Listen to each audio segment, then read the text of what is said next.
नमस्कार दोस्तों, मेरा नाम है प्रसन्नजीत और आप लोग देख रहे हैं टेक हेल्प।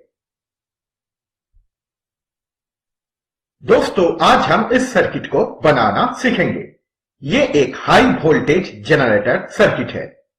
तो चलिए शुरू करते हैं और इस सर्किट को बनाना सीख लेते हैं।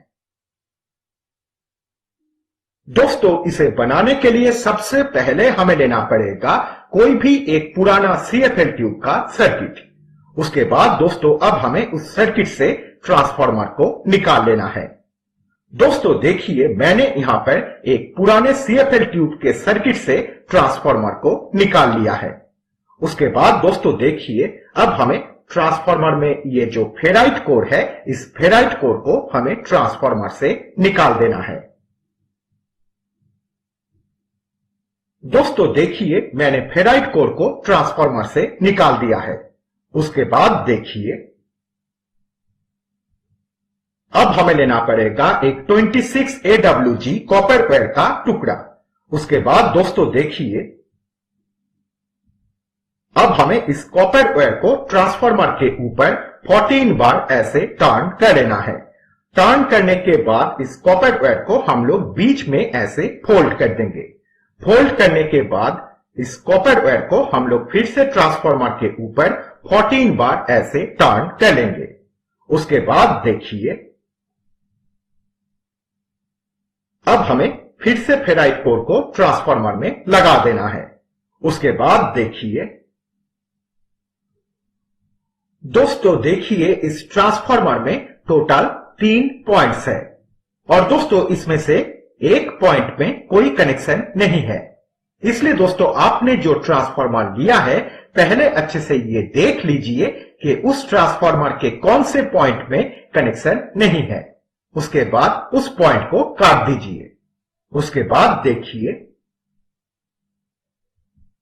अब हमें लेना पड़ेगा एक D882P ट्रांजिस्टर। उसके बाद देखिए,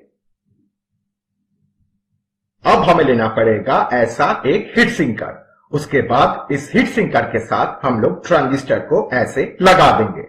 उसके बाद दोस्तों देखिए,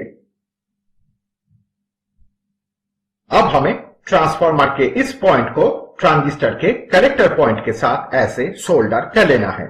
उसके बाद देखिए, अब हमें लेना पड़ेगा एक 100 ओम रजिस्टर। उसके बाद देखिए, अब हमें इस 100 ओम रजिस्टर को ट्रांसफार्मर के इस पॉइंट के साथ और ट्रांजिस्टर के बेस पॉइंट के साथ ऐसे सोल्डर कर लेना है। उसके बाद देखिए, अब हमें लेना पड़ेगा 2 पीस तार का टुकड़ा। उसके बाद एक तार हमें सोल्डर करना है ट्रांसफार्मर के इस पॉइंट के साथ। उसके बाद दूसरा तार हम ट्रांजिस्टर के एमिटर पॉइंट के साथ सोल्डर कर देंगे। तो दोस्तों ये 2 तार हो गया इस सर्किट का पावर सप्लाई का 2 तार। ये है पॉजिटिव तार और ये है नेगेटिव तार। उसके बाद देखिए, अब हमें लेना पड़ेगा 5 पीस 4.7 NF 3 kV कैपेसिटर। उसके बाद दोस्तों देखिए, अब हमें ये 5 कैपेसिटर सीरीज लाइन में एक साथ ऐसे कनेक्ट कर लेना है। कनेक्ट करने के बाद फ्रेंड्स देखिए, अब हमें लेना पड़ेगा 5 पीस 0.33 NF 3 kV कैपेसिटर। उसके बाद दोस्तों देखिए, अब हमें ये 5 कैपेसिटर भी सीरीज लाइन में एक साथ ऐसे कनेक्ट कर लेना है। उसके बाद देखिए, अब हमें लेना पड़ेगा 5 पीस 1N 4007 डायोड। उसके बाद दोस्तों देखिए, अब हमें ये 5 डायोड ये 2 कैपेसिटर के लाइन के साथ ऐसे सोल्डर कर लेना है। और दोस्तों देखिए, ये 5 डायोड का ये जो 5 कैथोड पॉइंट्स है, ये है ऊपर की तरफ। उसके बाद देखिए, अब हमें लेना पड़ेगा और 5 पीस 1N 4007 डायोड। उसके बाद देखिए, अब हमें ये 5 डायोड ये 2 कैपेसिटर के लाइन के साथ ऐसे सोल्डर कर लेना है। और दोस्तों देखिए, ये 5 डायोड का ये जो 5 कैथोड पॉइंट्स है, ये है नीचे की तरफ। उसके बाद देखिए, अब हमें इस कैपेसिटर के इस पॉइंट को सोल्डर करना है ट्रांसफार्मर के इस पॉइंट के साथ। उसके बाद इस कैपेसिटर के इस पॉइंट को हम ट्रांसफार्मर के इस पॉइंट के साथ सोल्डर कर देंगे। उसके बाद देखिए, अब हमें लेना पड़ेगा 2 पीस तार का टुकड़ा।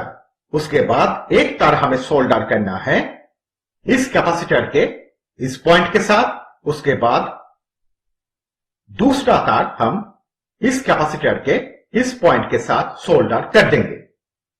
तो दोस्तों, ये 2 तार हो गया इस सर्किट का आउटपुट का 2 तार। तो दोस्तों, ये सर्किट कंप्लीट हो चुका है। तो चलिए अब हम इस सर्किट को चेक करके देखते हैं।